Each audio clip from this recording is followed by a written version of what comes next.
Eh bien, bonjour à tous. Merci d'être là pour m'entendre parler. Donc, je vais vous parler aujourd'hui de comment randomiser et paginer ses résultats Elasticsearch. C'est donc, je vais me présenter d'abord. Donc, Hugo Legrand. Moi, je travaille chez Ipon Technologies depuis 2 ans maintenant. Je vous ai mis mon petit lien GitHub où il y aura. Alors, je le remettrai à la fin de- du talk, mais il y aura du coup le lien vers les sources que j'utilise pour la démonstration que je vous montrerai tout à l'heure. Mon email et mon Twitter, voilà. Et à gauche c'est moi. Aujourd'hui, j'ai pas mis de pull bleu, mais ça arrive assez souvent. Alors, juste une petite slide rapide sur Ipon, comme le veut la coutume. Donc, nous, on est une ESN donc orientée Digital, Cloud et Data Consulting. On est très axé Java aussi. Ça fait 18 ans que l'entreprise existe. On est environ 400 dans le monde. Euh, donc, on fait des grosses progressions en chiffre d'affaires. Moi, à titre personnel, je trouve que c'est sympa d'être dans une boîte qui fait des progressions comme ça. Voilà, et puis on est sur 3 continents. Donc, si jamais ça vous intéresse que je vous en parle un petit peu plus, n'hésitez pas à m'envoyer un petit message à la fin de la conf. Voilà. Donc, la conférence. Donc, je vais vous parler de comment paginer et randomiser ses résultats sur Elasticsearch. Le problème qu'on avait eu, nous, c'était qu'on voulait faire notre recherche par mots-clés, donc avec notre petite barre de recherche, et qu'on nous renvoie donc notre liste de résultats qui correspondent à ces mots-clés-là. On avait des règles de tri métier à utiliser. Il y avait 2 catégories de résultats. Il y avait des résultats qui étaient payants ou promus, on dira promus plutôt dans la suite de la conférence, et l'anglais promoted du coup. Et il y avait des résultats gratuits. Et ces résultats devaient avoir un ordre aléatoire. Donc je reviendrai là-dessus juste après.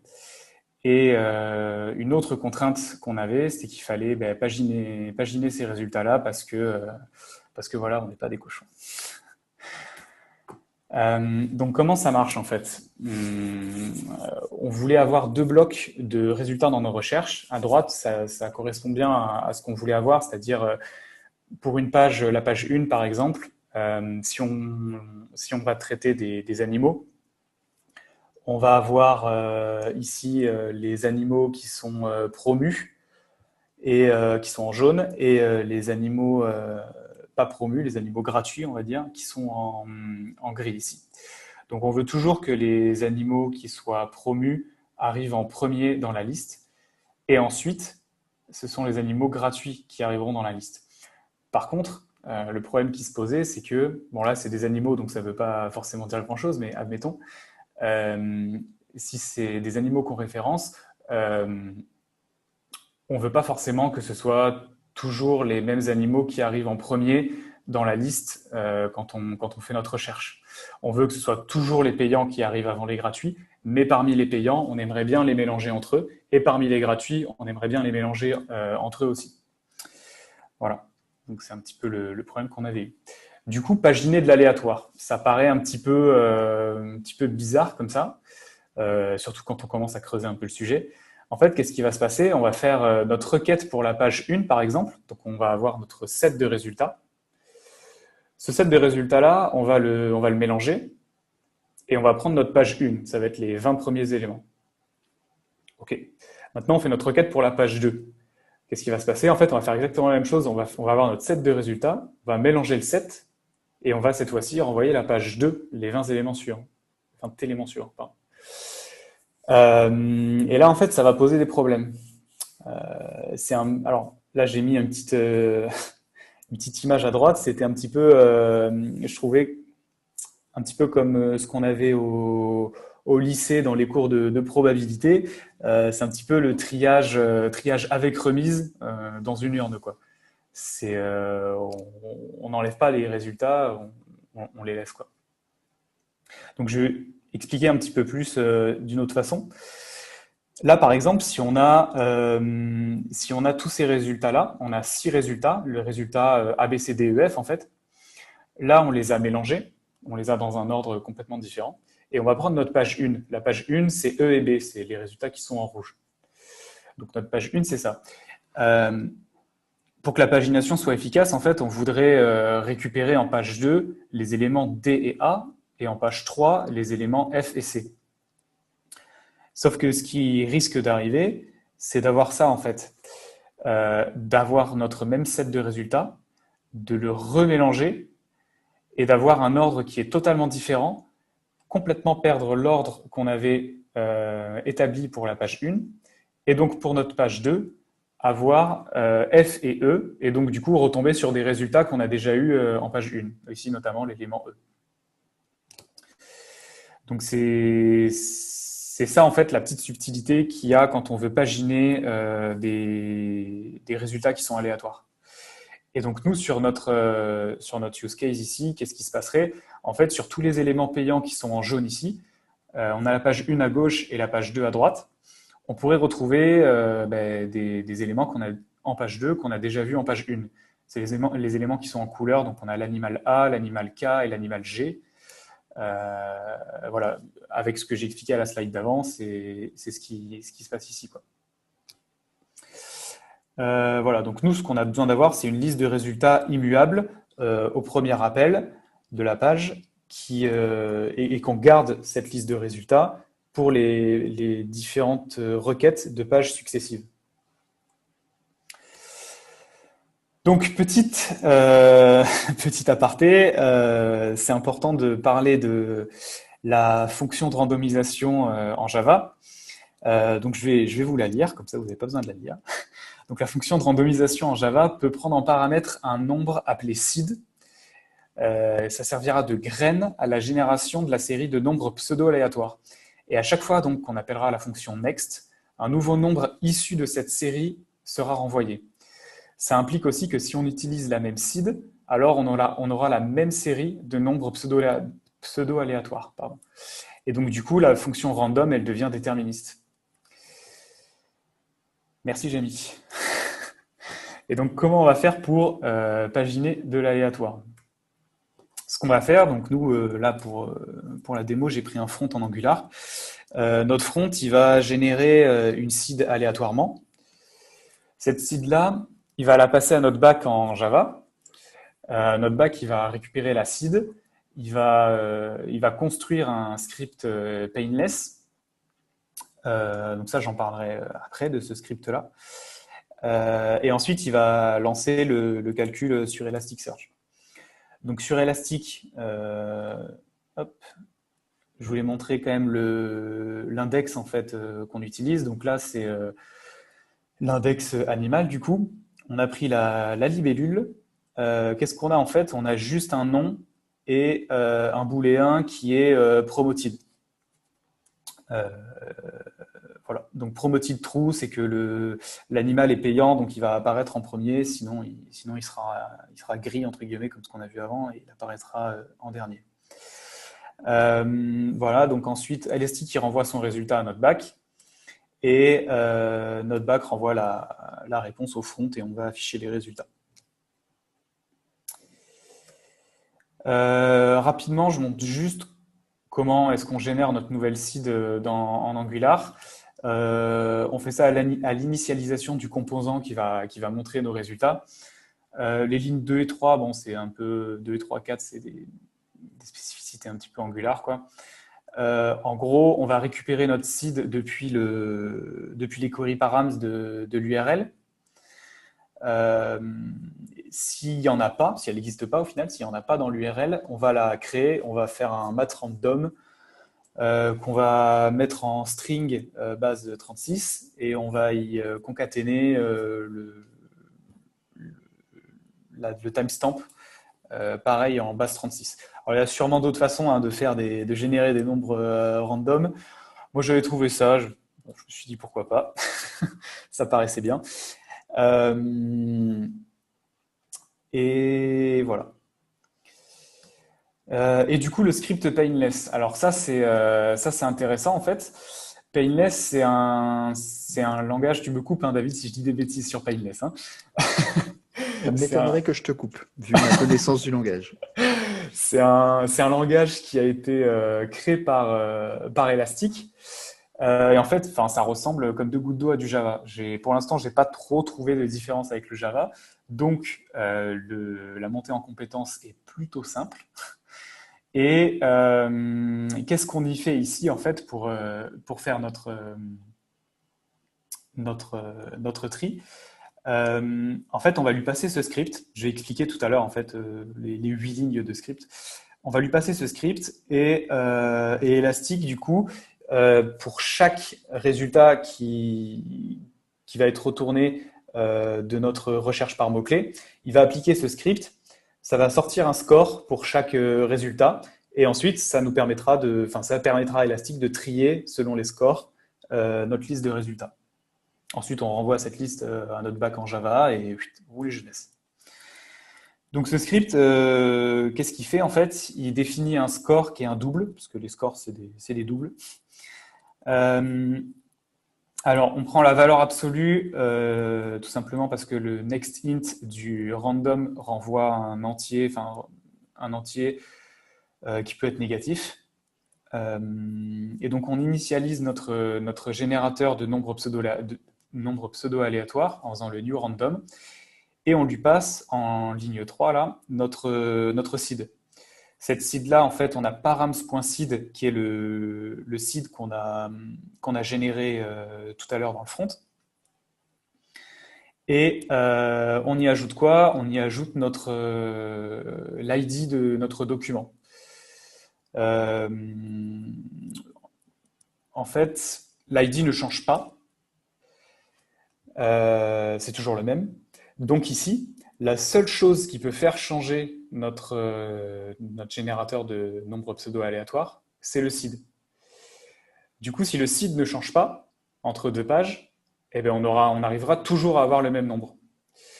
Si le seed change entre deux pages, on aura un nombre différent. Voilà, c'est ici un petit peu la petite subtilité. Donc on fait notre next int, on l'a pris modulo 100 parce que sinon on a 2 puissance 32 valeurs, voilà, donc on a pris modulo 100 parce qu'on a à peu près 100 documents. Voilà, nous dans le code métier qu'on avait utilisé, on avait mis modulo 100 000. Bon, c'est des trucs qui peuvent être sûrement améliorés. Nous ça passait pour notre use case. Et du coup, si notre document est promu, on va rajouter à notre score, ligne 6, 10 fois la seed. Alors là, c'est complètement arbitraire, c'est vraiment juste histoire de booster le document. On lui file 10 fois notre seed, et voilà. Mais comme on le fait pour chaque document qui est promu, au final, on aura quand même un mélange dans chacun des documents promus, mais ils seront tous hyper élevés par rapport à ceux qui ne sont pas promus. C'est ça le principe. Donc c'est sûrement aussi un script qui peut être amélioré, mais voilà, c'est surtout l'idée de comment faire, quoi. Je pense que j'ai rien oublié là-dessus. Si, alors au cas où, juste s'il y a il y a sûrement une petite question là-dessus peut-être. Le params.seed, je vous ai un petit peu menti, c'est pas tout à fait la valeur qu'on a eue dans le front tout à l'heure, parce que la valeur qu'on a eue dans le front tout à l'heure, c'était une string, et là il faut passer un entier. Ce qu'on a fait là-dessus, en fait, c'est que on a pris le hashcode de notre string, voilà, tout simplement. Donc c'est un entier. Voilà. Et donc je vais vous montrer comment ça se passe maintenant. Alors, hop, on va arriver ici. Donc pour les besoins de la présentation, j'ai généré une application Gipster. Je ne me suis pas embêté, c'est un générateur d'applications Java. Alors je vous avoue que j'ai fait un petit peu de CSS ici, mais c'est pas très joli. Tant pis. Alors comment ça se passe? On va aller dans notre entité ici animal.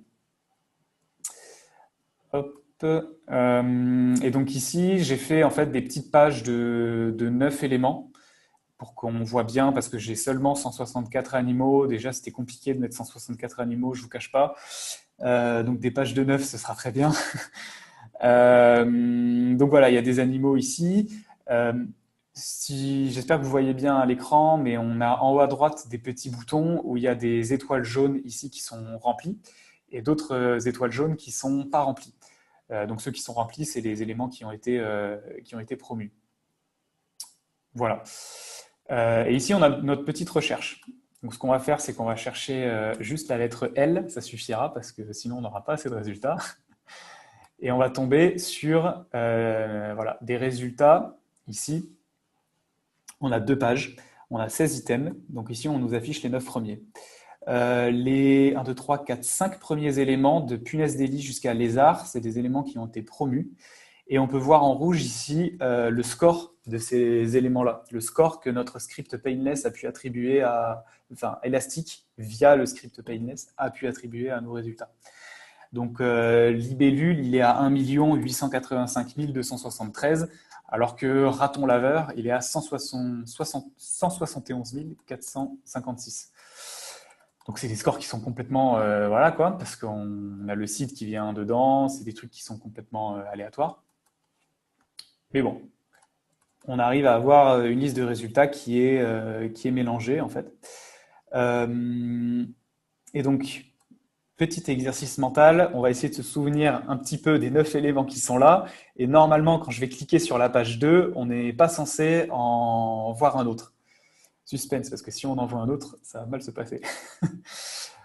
Hop, page 2. Et là, on en a du coup 7 autres. Et normalement, on ne les a pas eu dans la page 1. C'est que des éléments qui sont gratuits ici, parce que les 5 qui étaient payants, on les a vus avant. Voilà. Donc, ce qui est important de voir ici, c'est que en haut dans la barre de recherche, je ne sais pas si vous voyez bien, mais on a en query param notre seed. On a un query param qui s'appelle seed égal avec une string. Bon, là, ça ne veut rien dire. Et quand on passe à la page 2, cette seed, elle ne bouge pas. C'est ce qui nous permet de passer de page en page, tout en passant cette même seed à notre back qui va réutiliser et la passer à Elastic pour faire ce calcul.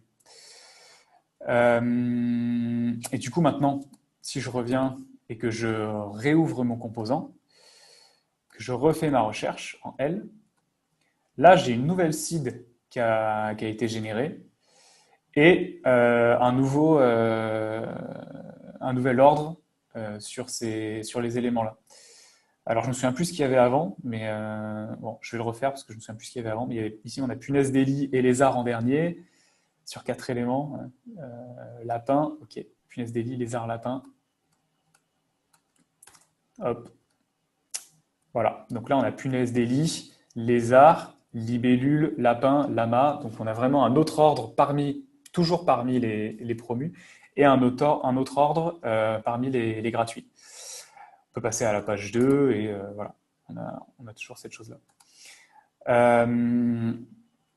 Et du coup, si je promeux un raton laveur, mettons, hop, là je l'ai promu, je passe en page 2, je repasse en page 1, et on a notre raton laveur ici qui passe en premier, pour le coup. Quelque chose qui peut être marrant, c'est je passe en page 2, je promeux le lapin nain, je passe en page 1, et là, notre lapin nain est déjà inclus à la recherche en tant que résultat promu avec un score complètement boosté. Et voilà. Et on a quand même toujours notre raton laveur qui est ici en premier parce qu'on a toujours la même seed dans notre URL. Donc, le tri est toujours le même. Voilà. On va arriver voilà, ici sur la fin de la présentation. Donc, je vous ai mis ici les liens vers le GitHub pour voir le code de comment ça se passe, ça. Le lien aussi vers l'article de blog qui est à l'origine de cette conférence, un article de blog que j'ai écrit en mai sur le blog Ypon, où il y a aussi du coup tous les bouts de code intéressants pour réaliser ça. Voilà, il y a des choses dont j'ai pas parlé dans cette conf parce que c'est vraiment un peu technique et c'est vraiment de la configuration de Elastic. Comment est-ce qu'on va lui passer ce script à Elastic pour qu'il fasse le calcul. Mais voilà, c'est les choses qui sont dans l'article de blog et visibles aussi sur le GitHub. Voilà. Eh bien, merci beaucoup de m'avoir écouté. Si vous avez des questions, n'hésitez pas.